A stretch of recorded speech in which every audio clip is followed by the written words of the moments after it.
Bonjour à tous et bienvenue dans ce nouveau numéro de la météo du Bitcoin. Nous sommes le lundi 27 décembre.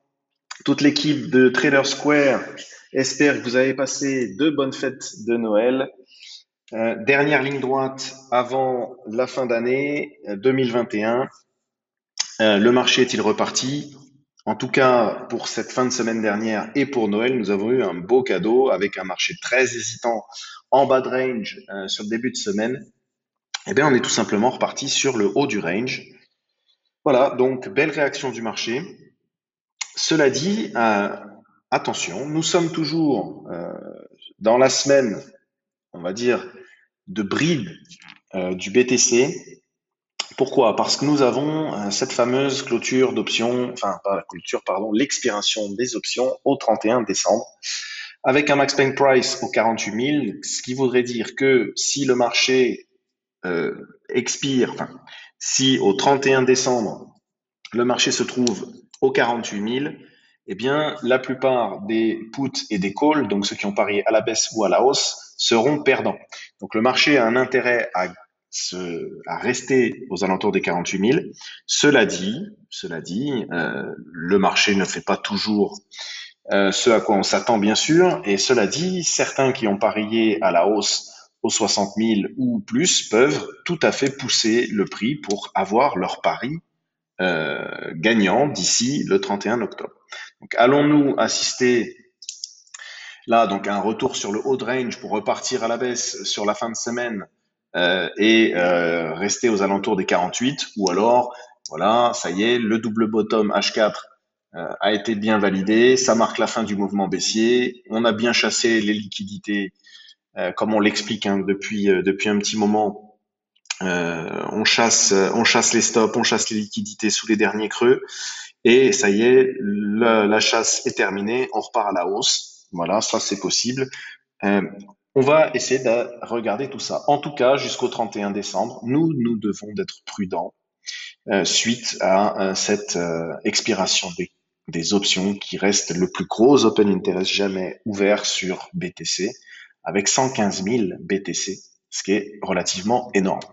Alors, on part tout de suite sur le weekly. Donc, en weekly, force de constater que, pour le moment, bien sûr, mais notre zone de support que nous avions identifiée a une fois de plus été retestée et défendue. Donc, depuis 3 semaines, hein, on voit qu'on bute sur ce plat de Kijun Nishimoku. Et puis, après un début de semaine compliqué où nous sommes venus chercher un mouvement baissier et le bas de range, eh bien, nous sommes repartis à la hausse pour aller chercher le haut de ce range et on est en train actuellement de, pas loin d'être, de retester en fait ce niveau weekly que nous trouvons ici. Voilà, tout simplement, donc le niveau des 51 900. On voit que c'est un niveau qui avait été travaillé ici, cette semaine-là, qui avait rejeté le cours donc sur le mouvement baissier du mois de septembre. Ici également sur la semaine de début décembre et la semaine dernière qui a échoué aussi sur ce niveau des 51 900. Donc c'est le niveau à abattre.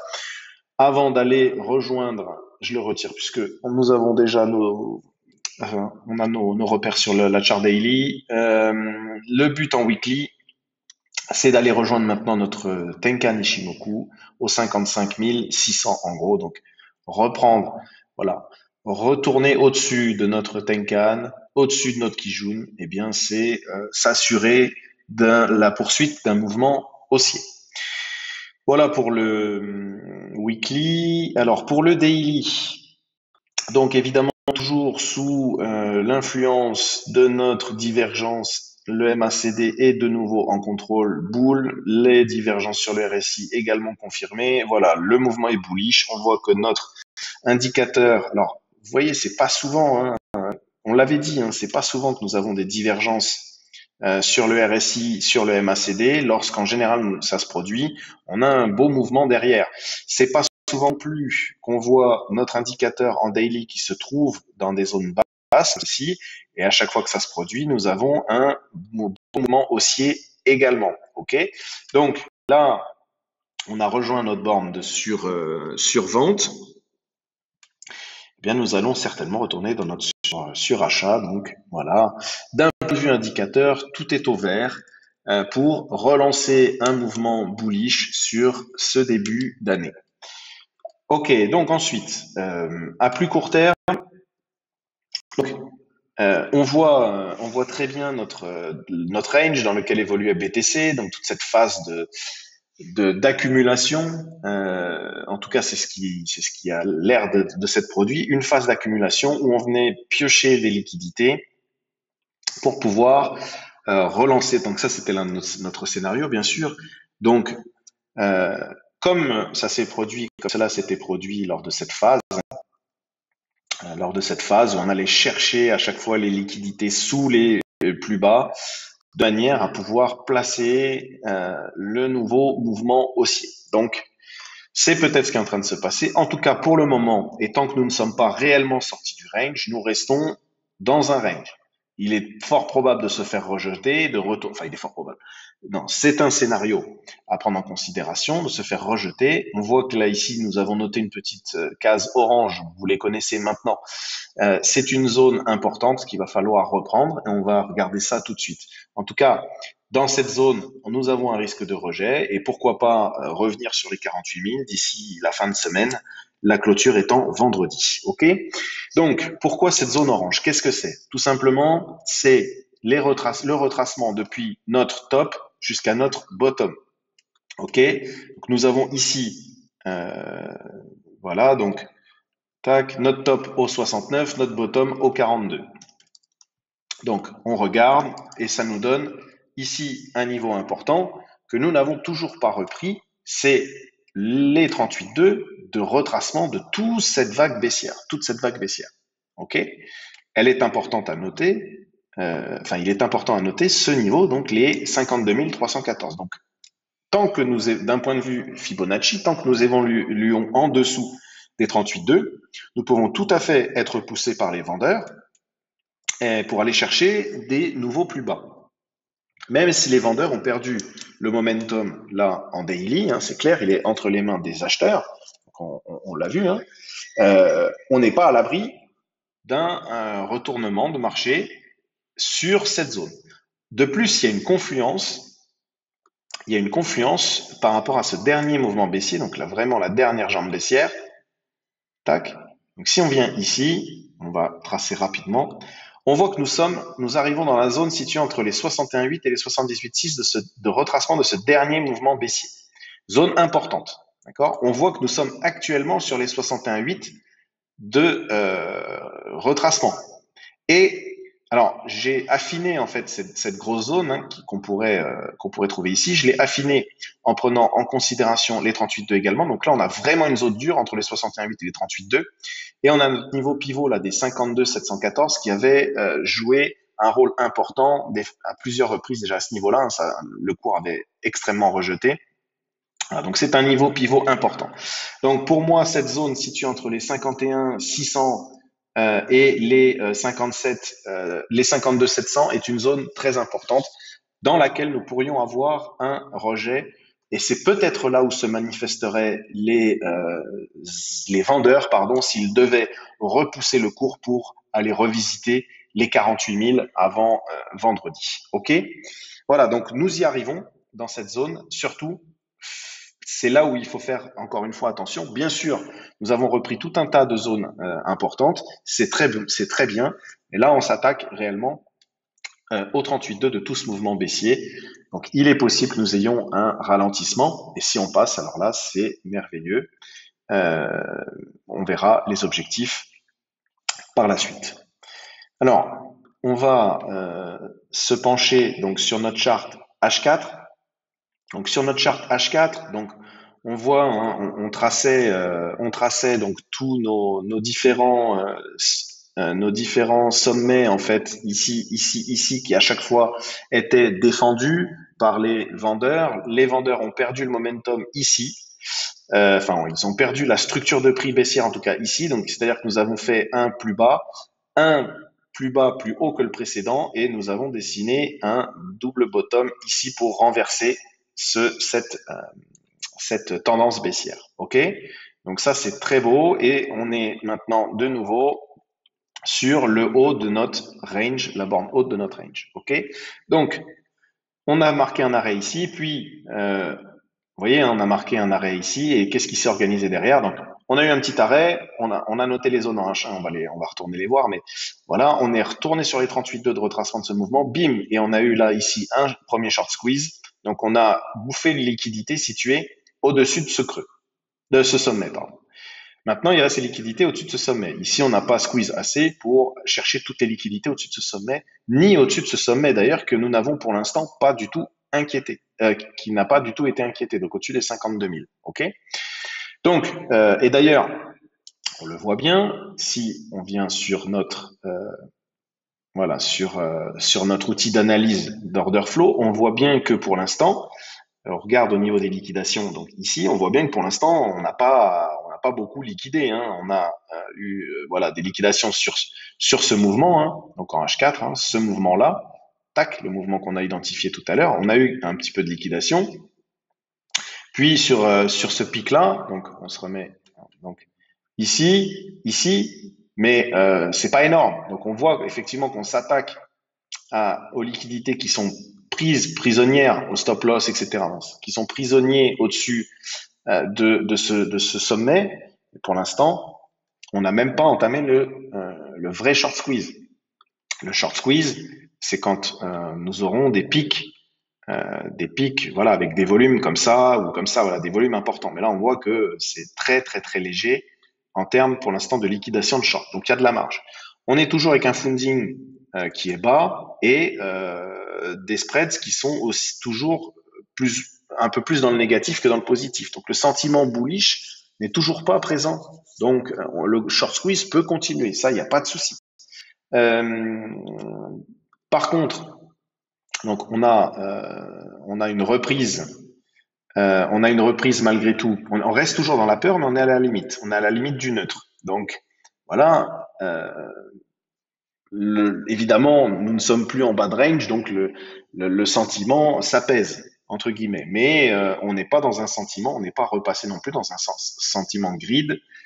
Et le market flow, le market order flow est plutôt vendeur de ce que nous dit Scalpex Index. Donc on peut continuer à pousser vers le nord. Par contre, évidemment, vers le nord, nous avons donc nos obstacles.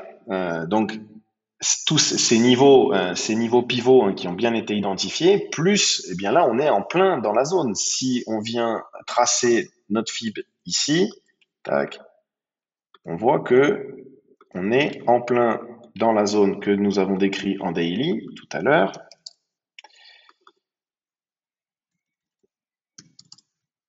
Voilà, on vient juste buter sur nos 61,8. On y est déjà venu une fois. Vous voyez que là, depuis le mouvement haussier, à chaque fois, pour le moment, on est retenu par nos 61,8.